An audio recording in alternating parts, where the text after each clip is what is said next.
Hi, I'm Russell Hassan, and today I will be talking about this novel, a novel you may have heard of.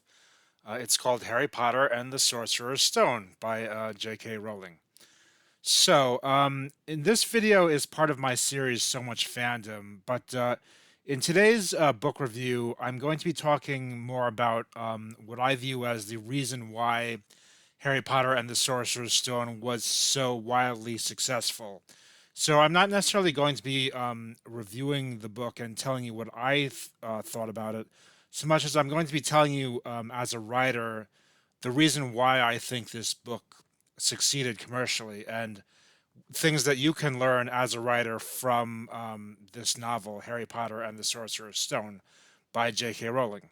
So I have two theories about why this novel was the bestseller that it was.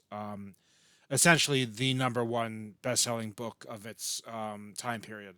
So I used to have one theory, and then today I've sort of transitioned to a different theory. So my first theory about why Harry Potter was so successful is that Harry Potter really nailed the sweet spot of a crossover between three different genres. It was a fantasy novel, but it was also a mystery, and it really is a mystery novel that conforms to all of the tropes that a mystery novel has to conform to. So it hit the fantasy market squarely on the head, but it also hit the mystery novel market squarely on the head. And then it was also a British boarding school novel, which is a genre that, while not too popular in the United States before this novel came out, has about a 100-year long history and was a legitimate genre with its own fandom, mainly in England and Europe, but also in the United States. So my original theory about why Harry Potter succeeded was that it was at the intersection of three different genres with three distinct markets, but it hit all three of those genres perfectly so that it captured the entire market for three different readership genres at the same time.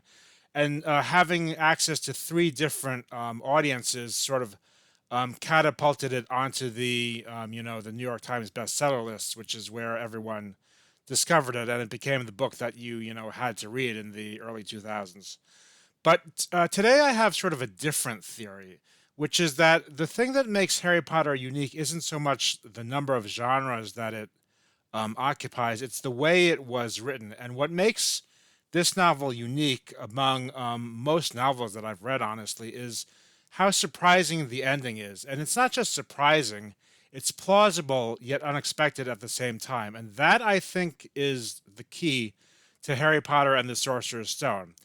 J.K. Rowling found a way to make the ending of this novel plausible yet unexpected. So let me repeat those two concepts because those I think are key to create an ending that is plausible yet unexpected. And so, what do I mean by that? Well, at the beginning of every novel, and you've had this experience if you've written a novel, at the beginning of every novel, you sort of lay out a set of promises about what promises you're making to the reader about what sort of novel you're going to give to them. And so the reader has a sort of a set of things that they're entitled to expect from an author based on the promises that the author has made to the reader at the start of a novel. But this kind of sort of like locks the author into what they have to provide, and from that point on, it becomes very difficult to give the reader something unexpected or to surprise the reader because you're bound to honor the promises that you've made to the reader. But if you honor all of those promises, you may end up giving the reader exactly what the reader expects, and then at that point, to surprise the reader becomes very difficult. But the really special thing about Harry Potter and the Sorcerer's Stone is that J.K. Rowling found a way at the end to create an unexpected surprise ending, but in a way that was plausible. So the reader wasn't expecting that ending, but J.K. Rowling didn't violate any of the rules. She didn't break any of her promises to her readers when she came up with that surprise, and that I think is unique. or it's very uncommon. It's a very rare and difficult thing as a writer to be able to figure out how to write something, especially the ending of your novel, that's plausible yet unexpected. And that, I think, is the real reason why Harry Potter and the Sorcerer's Stone became a bestseller. And then once it had this sort of unique thing about it, it then captured the three different readerships that I had mentioned before. So there's a lot of stuff I could talk about with this novel. I'm not going to talk about the sequels because they're their own novels, and I really want to talk about Harry Potter and the Sorcerer's Stone. I'm also not going to talk about J.K. Rowling herself, the author, and the controversy related to her being anti-trans.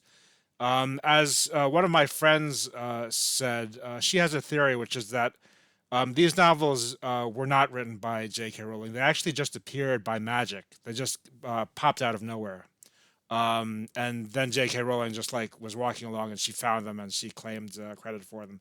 But the novels actually wrote themselves. J.K. Rowling didn't actually write them. They appeared by magic. And I mean, these being, Harry Potter novels, I think it is kind of appropriate that they, just appeared by magic.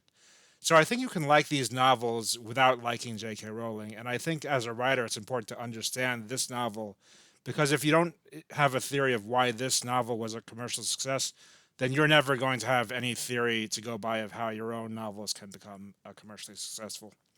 So thank you for watching this video. Please consider subscribing to my YouTube channel. And again, thank you for watching.